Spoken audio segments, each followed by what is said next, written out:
Hey, what's up guys, it's Mr. Akshan and welcome to my channel. So তোমাদের জন্য আজকে নতুন একটা ভিডিও। সো বরাবরের মতনই আমি একটু উল্টাপাল্টা ভিডিও বানাই, সো একদম মানে এটার জন্য একদম sorry. So first of all সেটা হচ্ছে যে এই বাইকের পাওয়ার আরো এক্সট্রিম লেভেলে উঠে যাবে যদি একটা কাজ করা যায়, বাট এখানে একটা প্রবলেম ক্রিয়েট হয়েছে। সেটা হচ্ছে যে প্রবলেমের মধ্যে মোস্ট অফলি হচ্ছে যে এটার আরপিএম ইজিলি ক্যাচ হয়ে যায়। এটা 10,500 আরপিএম এ লক হয়ে যায়, আর 10,500 আরপিএম এ যখন লক হয়ে যাচ্ছে তখন তোমার বাইক যতই পাওয়ার চাক না কেন তুমি আর তোমার বাইককে পাওয়ার প্রোভাইড করতে পারতেছো না। 10,500 তোমার বাইক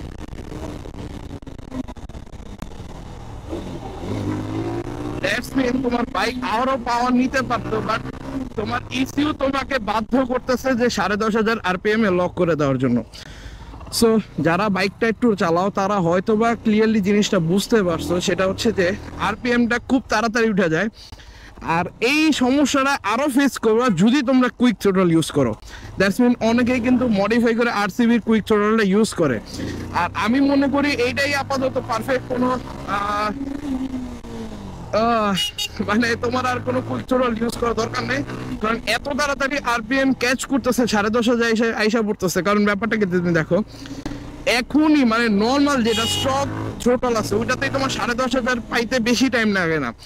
সেইখানে তুমি যদি কুইক থ্রোটল ইউজ করো তাহলে দেখা যায় তোমার বাইকের ইনসেন্ট স্পিডটা তুমি হয়তো বা ইনসেন্ট ধরতে পারতেছো, বাট তোমার আরপিএম খুব তাড়াতাড়ি লক হয়ে যাচ্ছে। ব্যাপারটা আমি আরেকবার দেখাই যে জাস্ট অল্প ধরলাম 10,500 আরপিএম আইসা পড়ছে।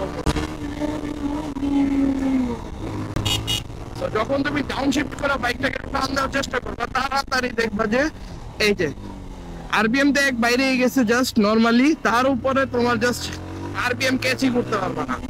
তো তোমার এইটার একটা সলিউশন আমি খুঁজে বের করছি, সেটা হচ্ছে যে আফটার মার্কেট ডিসি ইউজ করতে পারবে। আফটার মার্কেট ডিসি ইউজ করতে পারবা, সেটা একমাত্র মোটামুটি বাংলাদেশে ওরকম ভাবে এখন আসে নাই। সেটা তুমি যদি ইউজ করতে চাও তাহলে তুমি থাইল্যান্ডের থেকে আনাইতে পারবা, বাট থাইল্যান্ড থেকে যদি আনাইতে চাও তাহলে সেটা অলমোস্ট প্রাইস পড়ে যাবে 40,000 প্লাস। আর কিছুদিন পরে এটার ইস্যু মিস্যু সব অ্যাভেলেবেল হয়ে যাবে। তো তুমি চাইলে যে কোনো মুহূর্তে এটার ইস্যু আপডেট করে নিতে পারো। এটা ইস্যু আপডেট করাইতে পারলে মোটামুটি টান এটা 170-75 আইসা পড়বে অটোমেটিকলি।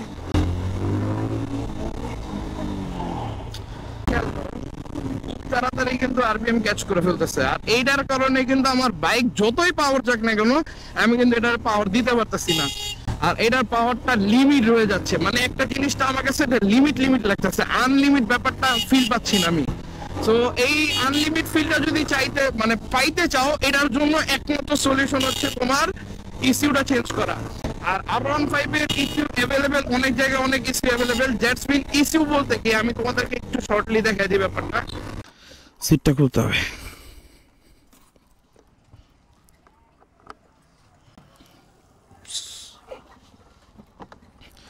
এই হচ্ছে মেইন ইস্যু।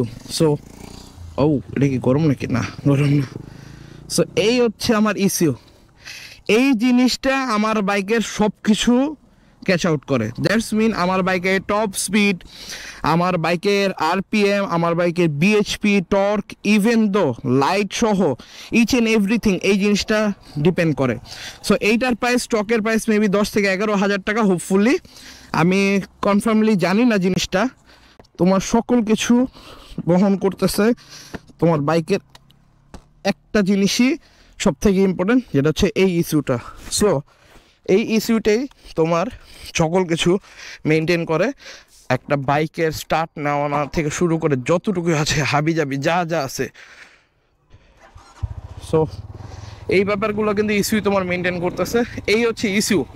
সো এরপর মানে তুমি যদি চাও বাইকের স্পিডটাকে মানে ইনস্ট্যান্ট লেভেলে বাড়াইতে, মোর পাওয়ারফুল করতে চাও, তাহলে তোমাকে অবভিয়াসলি ইস্যুটা চেঞ্জ করতে হবে।